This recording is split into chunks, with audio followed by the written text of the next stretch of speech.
Agar bir kishiga g'am va qayg'u yetsa, u shunday desin. Payg'ambarimiz buyuryapti.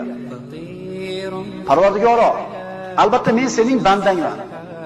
Qulingning o'g'li, cho'ringning o'g'liman. Peshonam sening qo'lingda. Mening ustimda sening hukming o'tkuvchidir.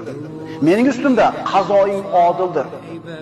Sening har bir isming bilan o'zingni o'zing nomlagan yoki mahluqotlardan biriga o'zing o'rgatgan yoki o'z kitobingda tushirgan yoki o'zing huzuringda g'ayb ilmida olib qo'ygan ismlaring bilan Qur'onni qalbimning bahori, ko'ksimning nuri qilishingni, g'amim va qayg'ularimni ketkazuvchi qilishingni so'rayman desa, Alloh uning g'am qayg'ularini ketkazib, xursandchilikka almashtiradi.